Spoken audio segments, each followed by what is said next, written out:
হাদিসের দুর্বলতা আর শক্তি কি একটু বুঝেন? বলনেওয়ালা বর্ণনাকারীর সাথে সম্পৃক্ত এই কথাটা। যেমন একজন আইসা, আপনারা এখানে যারা উদাহরণস্বরূপ উদাহরণের জায়গায় রাখেন, আবার অন্য দিক নিয়ে যেন না, তাহলে যেমন কথা বলা ভারী রিস্ক হয়ে গেছে, কারণ রাজনীতি অজগরণ হয়ে গেছে। এই রাজনীতি সংক্রান্ত কথা একটা আসলে কের গায়ে লেগে গেলি ওরা খেটনাটা ওঠে। উদাহরণের জন্য বলতেছি। আল্লাহ তৎকালীন সমকালীন যারা যে দলই করেন সেই দলের বড় নেতা ধরে নেন, যারা আওয়ামী লীগ করে তারা শেখ হাসিনার নেত্রী মানে, তো এই জায়গায় ইউনিয়ন চেয়ারম্যান আওয়ামী লীগের অন্যান্য নেতারা, ছোট ছোট নেতারা এই জায়গায় যে আছে। একজন ভ্যান চালানোওয়ালা আইসা বললো যে কি ব্যাপার আপনারা যান নাই বলমারি চৌরাস্তায়? কেন বলমারি চৌরাস্তায় যাবো কেন? কয় যে প্রধানমন্ত্রী শেখ হাসিনা আসলো। আর বাদ দে, শেখ হাসিনা এলাকায় আসবে আর আমরা জানবো না? তুই কারে দেখতি, কারে তুই শেখ হাসিনা দেখছিস না মমতাজের দেখছিস? তাই জাড়ি দিয়ে উড়ে গেছে। ও লোক আর ঠিকতে পারে না, জাড়িতে নিজের চোখে দেখিয়ে আসছে শেখ হাসিনা। ও চলে যাওয়ার পরে এলো মাছ বেচছে জ্বালিয়ে। এরপরে একজন ভ্যান চালাই নিয়ে আইছে, ভ্যান চালাই আইসে কি ব্যাপার আপনারা এখনো এই জায়গা? কথা কোন জায়গা যাবো? শেখ হাসিনা ভাষণ দিচ্ছে জান নাই? আরে বাদ দে, আমরা এলাকার আমলিক করি, আমাকে না কই বলে শেখ হাসিনা আছে, তুই কি কারে দেখছিস?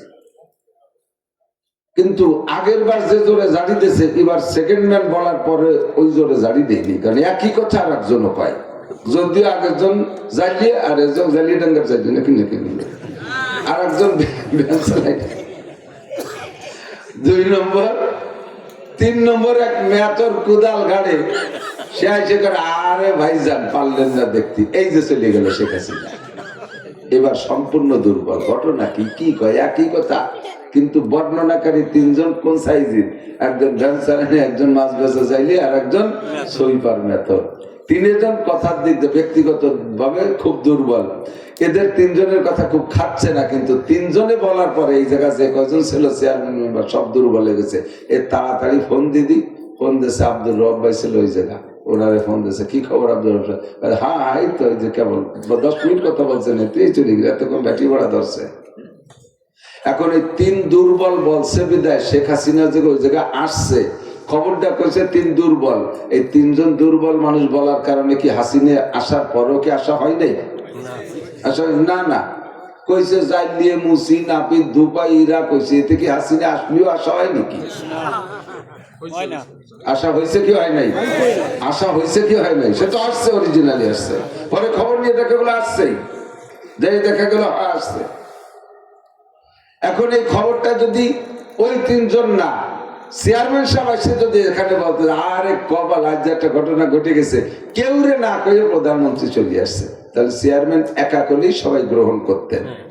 আর ওদিকে ওই খবরটাই তিনজন দুর্বল মানুষই বলছে, বুঝে ঠেলা ঠেলি আসছেন। কিন্তু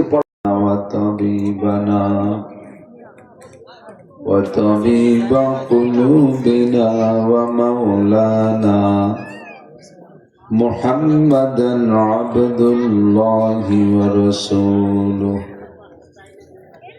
صلى الله تعالى عليه وعلى آله وأصحابه وبارك وسلم تسليما كثيرا. أما بعد فأعوذ بالله من الشيطان الرجيم. بسم الله الرحمن الرحيم. قل إن كنتم تحبون الله فاتبعوني يحببكم الله ويغفر لكم ذنوبكم والله غفور رحيم. وقال محمد رسول الله صلى الله عليه وسلم من أحب سنتي فقد أحب أحبني ومن أحبني كان معي في الجنة ثم قال النبي صلى الله عليه وسلم من أطاعني فقد أطاع الله ومن عصاني فقد عصى الله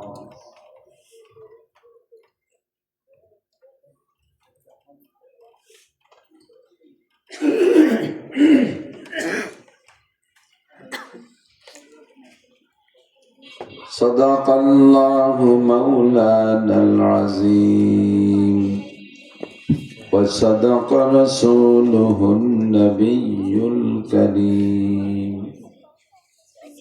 سبحانك لا علم لنا إلا ما علمتنا إنك أنت العليم الحكيم رب اشرح لي صدري ويسر لي أمري واحلل عقدة من لساني يفقه قولي رب زدني علما اللهم بارك لنا في رجب وشعبان وبلغنا رمضان اللهم أرنا الحق حقا وارزقنا اتباعه وأرنا الباطل باطلا وارزقنا اجتنابه সকলে বলি আমিন। দিল থেকে মোহাব্বতের সাথে হুজুর আলাইহিস সালাতু ওয়াস সালামের শানে আমরা একবার দুরূদে ইব্রাহিম পড়ি, আল্লাহর রহমত 10 গুণ বেড়ে যাবে। আল্লাহুম্মা সাল্লি আলা মুহাম্মাদিন ওয়া আলা আলি মুহাম্মাদ কামা সাল্লাইতা আলা ইব্রাহিম ওয়া আলা আলি ইব্রাহিম إنك حميد مجيد اللهم بارك على محمد وعلى آل محمد كما باركت على إبراهيم وعلى آل إبراهيم إنك حميد مجيد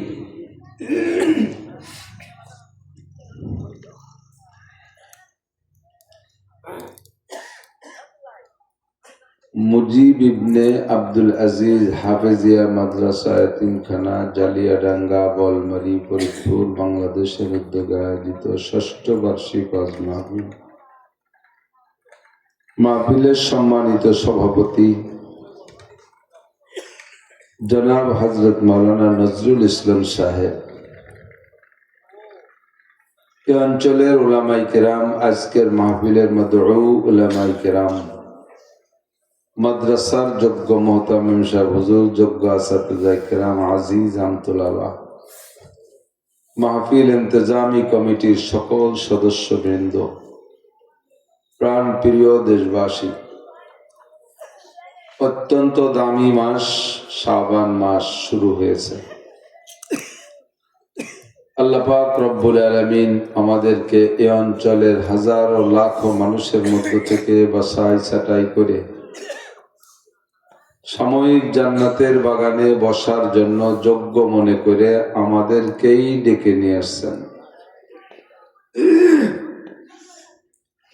জান্নাতের বাগানে বসার মতো যোগ্য মনে করে আল্লাহ পাক ডেকে এনেছেন, এটা তার সুনিপুণ নির্বাচন। আমরা এই নির্বাচনে নির্বাচিত হতে পেরে শুকর আদায় করি আলহামদুলিল্লাহ। আরবিতে বলে শরফুল মাকানে বিল মাকিন, অবস্থানকারীর কারণে অবস্থানের দাম বাড়ে ও কমে। গত মাস রজব মাস, এ মাস শাবান মাস, পরপর 7টি মাস একটির পর একটি দামি। বিশেষ বিশেষ কারণে এক একটি মাসকে আল্লাহ তাআলা দামি করেছেন। রজব মাসে আমাদের নবী, বিশ্ব নবী মুহাম্মদ রাসূলুল্লাহ সাল্লাল্লাহু আলাইহি ওয়াসাল্লামকে আল্লাহ পাক জান্নাতি পরিবহনে চড়াইয়া দুনিয়ার আরব আমিরাতের ভিতরে অনেক দর্শনীয় জায়গা এক রাত্রে ঘুরাই ঘুরাই দেখাইছেন। সর্বপ্রথম মক্কা থেকে মদিনায় নিয়েছেন 410 কিলোমিটার। সেখান থেকে নিয়েছেন জবালে তুর 3000 কিলোমিটার। সেখান থেকে নিয়েছেন 3000 কিলোমিটার দূর প্রায় শোয়াইব আলাইহিস সালামের বাড়ি মাদায়েন। সেখান থেকে ওইরকম 3000 কিলোমিটার হবে বাইতুল্লাহাম, হযরত ঈসা আলাইহিস সালামের জন্মভূমি। সেখান থেকে ফিলিস্তিনের বাইতুল মুকাদ্দাস। সমস্ত নবী রাসূলদের রূহকে উপস্থিত করে আসমানের নিচে জমিনের উপরে যত ফেরেশতা ছিল সমস্ত ফেরেশতাদেরকে সামনে পিছে রেখে নবী আলাইহিস সালাতু ওয়াস সালামকে সামনে দিয়ে 2 রাকাত নামাজের ইমামতি করাইয়া ইমামুল আম্বিয়া ওয়াল মুরসালিন ওয়াল মালাকুত, নবী রাসূল ও ফেরেশতাদের ইমাম সাব্যস্ত করে ইমামের সম্মানে সম্মানিত করে তারপরে বুরাকে চড়াইয়া একে একে 7 আসমান পার করেছিলেন এক রাত্রে। সারা রাত না, রাতের কিছুক্ষণ। 7 আসমান পেরিয়ে সেখান থেকে বহু উপরে গিয়ে ফেরেশতাদের মসজিদ বাইতুল মামুর।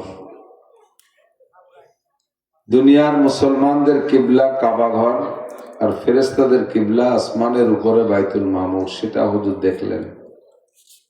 সেখান থেকে নিয়ে যাওয়া হলো আরো উপরে সিদরাতুল মুনতাহা, সীমান্তের কুল গাছ, তার উপরে জিব্রাইল এবং বুরাকার যাইতে পারে নাই। আল্লাহ পাক রব্বুল আলামিন আরশে আজিম থেকে আলাদা একটা পরিবহন পাঠাইলেন, নাম তার রফরফ। রফরফে চড়াইয়া একে টানে আরশে আজিম পর্যন্ত নিয়ে আল্লাহ পাকের সামনে বসার সুযোগ করে দিলেন। বলি সুবহানাল্লাহ। মা কানা বাইনাহুমাল হিজাব, আল্লাহ আল্লাহ রসুলের মাঝে ওই দিন কোনো পর্দা ছিল না। হুজুর বলেন রাআইতু রাব্বি লাইলাতা উসরিয়া বি 10 মাররা বিগাইরি হিজাব ইল্লা রিদা আল কিবরিয়া। আমি মেরাজের রাত্রে আমার আল্লাহকে আমি 10 বার দেখেছি আমার চর্মচক্ষু দিয়ে, মাঝে কোনো পর্দা ছিল না। সামনে বসাইয়া আল্লাহ পাক নিজ জবানে সূরা বাকারার শেষ 2 আয়াত পড়াই দিয়েছে। আরশে আজিমে বসে আমানার রসুল থেকে নিয়ে শেষ 2 আয়াত, এটা মেরাজের রাত্রে আসমান থেকে আরশে আজিম থেকে নিয়ে এসে দিল। বাকি অংশ জিব্রাইলের মাধ্যমে শিখাইছে। এরপরে আমাদের জন্য সেরা ইবাদত, মুসলমানদের জিন্দেগির সবচেয়ে বড় ইবাদত, শ্রেষ্ঠ ইবাদত 5 সালাওয়াত, 5 ওয়াক্ত নামাজ আল্লাহ তাআলা হাদিয়া দিয়েছেন। ইনদা সিদরাতুল মুনতাহা ইনদাহা জান্নাতুল মাওয়া। সিদরাতুল মুনতাহার পাশ দিয়ে 8টা জান্নাত, 7টি জাহান্নাম এপাশ ওপাশ দিয়ে। হুজুর বললেন জিব্রাইল জান্নাতকে একটু কোন পাশ দিয়ে একটু দেখে যাওয়া যায়, তাহলে যাই একটু উম্মতরে কইতে পারতাম। জিব্রিল বললেন হুজুর কোন পাশ দিয়ে ফাঁক ফোক দিয়ে না, সরাসরি পুরো 8টি জান্নাত এবং 7টি জাহান্নাম আল্লাহ আপনাকে দেখে যাওয়ার জন্য অর্ডার করেছেন। হুজুর 8টি জান্নাতও দেখলেন, 7টি জাহান্নামও দেখলেন। জান্নাত কতটুকু এক একটা? প্রায় বলমারি থানার সমান হবে। জিব্রাইলকে আল্লাহ তাআলা একদিন হুকুম দিলেন তুমি একটু জান্নাত দেখে আসো তো কেমন হলো। তো জিব্রাইলের 2টা ডানাকে একবার বাড়ি মারলে 1 সেকেন্ডে 1,86,000 মাইল যায়, এত গতি। তার 600 ডানাকে বাড়ি মারলে কত জোরে যায়? মোটর সাইকেলে 1টা গিয়ার দিলে যতটুক জোরে যায় 2 গিয়ার দিলে কি তাতে ডবল হয় না বেশি হয়? ডবল হয়, গতি ডবল হয়। অনেক বেশি হয়। এক গিয়ারে যতটুকু শক্তি পায়, শক্তি খুব পায় কিন্তু গতি কম হয়। 2 গিয়ার দিলে শক্তি ধীরে ধীরে কমে কিন্তু গতি বাড়ে। তো 1 গিয়ারের থেকে 2 গিয়ারে ডবল হয় না, বেশি হয়। 3 গিয়ার দিলে 3 গুণ হয় না, আরো বেশি হয়। গিয়ার 4টে দিলি একেবারে ইজি, 5টা থাকলে 5টা দিলে একেবারে ইজি, খালি মোড়াবে না চলবে। তাতে 1 গিয়ারের 5 গুণ বাড়ে না, অনেক গুণ বেশি হয়। তো 2 ডানায় একবারই মারলে যদি 1,86,000 মাইল যায়, 600 ডানায় কত বেগে চলতে পারে? তো জিবরিল আলাইহিস সালাতু ওয়াস সালাম 80,000 বছর উড়ছে। কত বছর? 80,000। উইড়ে যাইয়া একটা খুঁটি পাইছে জান্নাতের ভিতরে, একটা খুঁটি পাইছে। তো বললেন আল্লাহ আমি কত দূর আইছি? কয় যে এরকম আর 80,000 খুঁটি আছে সামনে। বিশ্বাস করতেই কষ্ট হয়, কষ্ট হয়। আল্লাহ পাক বলেন আদাতুল ইবাদিয়াস সালিহিন মা লা আইনুন রাআত ওয়ালা উযুনুন সামিআত ওয়ালা খাতারা আলা কলবি বাশার। আমি আমার ইমানদার নেককার বান্দা বান্দীদের জন্য জান্নাতকে এবং জান্নাতের ভিতরে যা কিছু আছে এমন ভাবে তৈরি করেছি মা লা আইনুন রাআত, কোন চোখ তা দেখেনি, ওয়ালা উযুনুন সামিআত, তার বিস্তার বর্ণনা কেউ বলতেও পারে নাই, তোমরা শোনো নাই। জান্নাত কত ভালো। ওয়ালা খাতারা আলা কলবি বাশার। যদি উলামায়ে কেরাম কোরআন হাদিস দেখে 2-4টে বলে, তোমাদের মেনে নিতে কষ্ট হবে। হুজুর বলেন জান্নাতি নারীদের ভিতরে আল্লাহ পাক এমন বৈশিষ্ট্য, এমন গুণ, এমন রূপ, এমন সবকিছু রেখেছেন, তাদের রূপের ঝলক এমন, যদি একটা মহিলা তাদের এই কেনি আঙ্গুলের একটু মাথা দুনিয়ায় বের করে দিত, তার রূপের সামনে সূর্যের আলো নিভে যাইত। এই কেমন কথা? সূর্যের আলো, দুনিয়ায় যত বড় কারেন্টের যত বড় বাল্ব লাগান, দিনের বেলা সূর্য যদি টকবগায় ওঠে, সূর্যের আলোর সামনে কারেন্টের লাইট যত বড় 1000, 5000, 10,000 পাওয়ারের লাইট ও কি লাইট দিতে পারে? নিভে যায় না। আর সূর্যের আলো নিভে যাবে মহিলার রূপের সামনে। এরপরে হুজুর বলেন লাউ বাযাকাত ফিল বাহরি লাকানাত আহলা মিনাল আসাল। জান্নাতি হুরদের মধ্য থেকে কোন এক মহিলা যদি তার জিহ্বা থেকে 1 ফোঁটা লালা দুনিয়ার পানিতে ফেলে দিত, সারা দুনিয়ার সমস্ত পানি মধুর চেয়ে মিঠে হয়ে যায়। বিশ্বাস করতে কম মনে আছে, এই জন্য সুবহানাল্লাহ চলে হয়ে গেছে। বলেন না সুবহানাল্লাহ। এই কথাটা মেনে নিয়ে ইমানের শক্তি বলেই মেনে নিতে হবে, ইমানদাররা ছাড়া পারবে না মানতে। দুনিয়ার কাফের মুশরিকরা নিয়ে ব্যঙ্গ করে, ঠাট্টা করে, সারা দুনিয়ার সমস্ত সুগার মিল, চিনির কল, তাতে যত চিনি হয় সমস্ত সুগার মিলের ডেলিভারি লাইন আমাকে এই মধুমতি নদীর কামারখালীর ওই জায়গা নামায় দিয়ে সারা জীবন ভরে যত চিনি হবে, প্রোডাকশন হবে, সব যদি এক নদীতে ডালে, তাতে কি সারা মধুমতির পানি টুকরে মিঠে বানাতে পারবে? তো সারা দুনিয়ার সুগার মিলের চিনি দিয়ে 1 গাঙ্গের পানি মিঠে বানাতে পারি না, আর 1 বিটি একটু স্যাপ ফেলা দেবে, তাতে সারা দুনিয়ার পানি মধুর চেয়ে মিঠে হবে। এরপর পানি কটুক হিসেব আছে হুজুর? এ দুনিয়া কত পানি? আটলান্টিক মহাসাগর, প্রশান্ত মহাসাগর, ভূমধ্য সাগর, বঙ্গোপসাগর, আরব সাগর, কত সাগর। এর সব সাগরের পানি মধুর চেয়ে মিঠে হবে এক মহিলার একটু থুতু দিলে। একথা মেনে নিতে খুব কষ্ট। এর নামই হলো ইমান। আর ওভাবেই আল্লাহ তাআলা তৈরি করে রেখে নিজেই বলেন ওয়ালা খাতারা আলা কলবি বাশার। তোমাকে বললে তুমি মানতেও কষ্ট হবে। এই বিশাল জান্নাত হুজুরকে আল্লাহ তাআলা এক রাত্রে দেখাইছেন, বলবেন সুবহানাল্লাহ।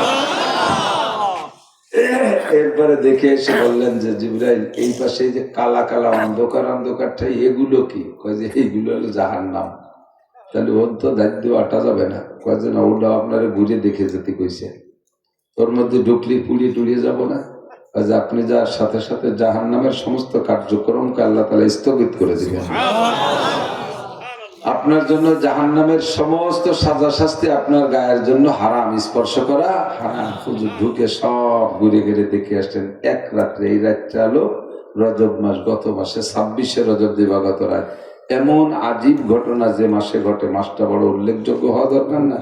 আমাদের দেশে 5ই আগস্ট একটা ঘটনা ঘটে গেছে। সেই 5ই আগস্টে কিয়ামত পর্যন্ত জিন্দা রাখার জন্য আমরা কিভাবে সবাই আদা জল খেয়ে নামছি না? হ্যাঁ, ভোট দিতে হবে, গণভোট দিতে হবে, এই স্বীকৃতি দিতে হবে, ওই স্বীকৃতি দিতে হবে। 5ই আগস্ট তো 5ই আগস্ট ঘটছে বাংলাদেশে, এর জন্য বাংলাদেশের ভিতরে কিছু হবে। আর এই যে হুজুরের যে মেরাজের ঘটনাটা ঘটছে, এটা সেই থেকে নিয়ে কিয়ামত পর্যন্ত সারা দুনিয়ার মোমেন মুসলমানের শিক্ষার জন্য ঘটনা ঘটেছে, ঠিক না? কাজে এই সমস্ত ঘটনা আছে, ওইটা অনেক দামি, এজন্য মাসটা বড় দামি। চলতি মাসের 15ই শাবান, 14ই শাবান দিবাগত রাত্রে আসতেছে। আমাদের দেশে একদল শিক্ষিত ভাই বাড়াইছে, নবশিক্ষিত, বাংলা জেনারেল লেখাপড়া কিছু জানে, আরবিতে কোরআন শরীফও শুদ্ধ করে পড়তে পারে না। বোমা মারলে একটা বা বেরোয় না, পেটের মধ্যে জাল খা দিলে একটা আলিফ বেরোয় না। এরা কিছু বাংলা বই পুস্তক দেখিয়া এরা পাইছে যে শবে বরাত বলতে কিছু নাই। এরকম একদল আছে, শবে বরাত্রে মিটিয়ে দেয়। তারা আরো পাইছে রমজান মাসে তারাবির নামাজ মোটে 8 রেখাত, এও বলে তারা পাইছে। তারাবির নামাজ কয় রেখাত? 10 রেখাত। তোমরা পাইছে 8 রেখাত। 12 রেখাত নাই। কম টুক না থাকতো বেশি টুকি নাই। কে হিসেব করছে চিন্তা করতে পারে আল্লাহ। তো আমরা বিশ্বাসী তারাবির নামাজ কয় রেখাত? ঠিক না? যদি তারাবি 20 রেখাতই হয় আর তোমরা সাধ্যে সুদ্ধি আমাকে যে 8 রেখাত পড়াইছো, কিয়ামতে নবী আলাইহিস সালামের কাছে তারাবির নামাজের হিসেব দিতে গেলি বেড়া হুজুর যদি কায় 20 রেখাত করে জমা দেয়, সেই সময় 12 রেখাত প্রমাণে কোন জায়গা? আর যদি 20 রেখাতই পড়া থাকে আর হুজুর কয় যে 8 রেখাত করে জমা দাও, তাহলে 8 রেখাত দেওয়ার পরে 12 রেখাত আমার হাতে থেকে যাবে না? তাই তো অন্য কাজ করা যাবে না? অবশ্যই অন্য কাজ করা যাবে, অনেক কাজ আছে। কাজে ওদের ওই যুক্তি মানা যাবে না। আমরা এক তো হাদিসও পাইছি, 2 নম্বরে আমাদের যুক্তিতেও মেলে, তারাবি 20 রেখাত। উনরা শবে বরাত পাই নেই। আমরা যে শবে বরাতের আমল করি এই মাসে, এই রাত্রে, হাদিসের মধ্যে আছে পরিষ্কার, এই রাত্রে আল্লাহ তাআলা বান্দার গুনাহ মাফ করেন। ওই রাত্রে আল্লাহ তাআলা মানুষের আগামী 1 বছরের ভাগ্য দায়িত্বশীল ফেরেশতাদের হাতে নতুন করে লিখে পার্চা করে দায়িত্ব দিয়ে দেয় যে তুমি একে এইভাবে চালো, একে এইভাবে চালো, এইভাবে করো, অমুক জায়গায় ঠ্যাং ভেঙে দিবা, অমুক জায়গায় নিয়ে মাথা মারে ভাটায় উঠবা, এইভাবে করবা, তারে রুজি দিবা, রিজিক দিবা, না খায় রাখবে, ইত্যাদি ইত্যাদি সব। এই যে সামনে শবে বরাতের পর্যন্ত, গত শবে বরাতের থেকে সব লেখা আছে। এই রাত্রে আল্লাহ তাআলা রিজিক লেখে, এ কথা আমরা বিশ্বাসী, অনেক আগের থেকে আমরা বিশ্বাস করে এসেছি না? আল্লাহ এইটা ওনরা খুঁজে পায় না। একটু বলে যাই, ওনরা বলে যে আমরা যেই হাদিসের পর আমল করে শবে বরাতের আমল করি, এই হাদিস জয়ীফ, হাদিস জয়ীফ। একটু বলি, একটু খেয়াল করে, একটু বোঝার চেষ্টা করেন। শরীরটা বেশিটা ভালো লাগতেছে না, এই জন্য কাটা ভাবেই কিছু বলি, শোনা বোঝা যাচ্ছে তো ইনশাআল্লাহ। আমলি কথা যদি আল্লাহ দেয় বলবো তো। হাদিস জয়ীফ হাদিসের পর আমল করে আমরা শবে বরাত করি। জয়ীফ আর শক্তিশালী, জয়ীফ বাংলায় তো আপনারা বোঝেন, জয়ীফ মানে দুর্বল, জয়ীফ মানে দুর্বল, কমজোর। আর এর এগেনস্টে শক্তিশালী হাদিস, কবি মানে শক্তিশালী।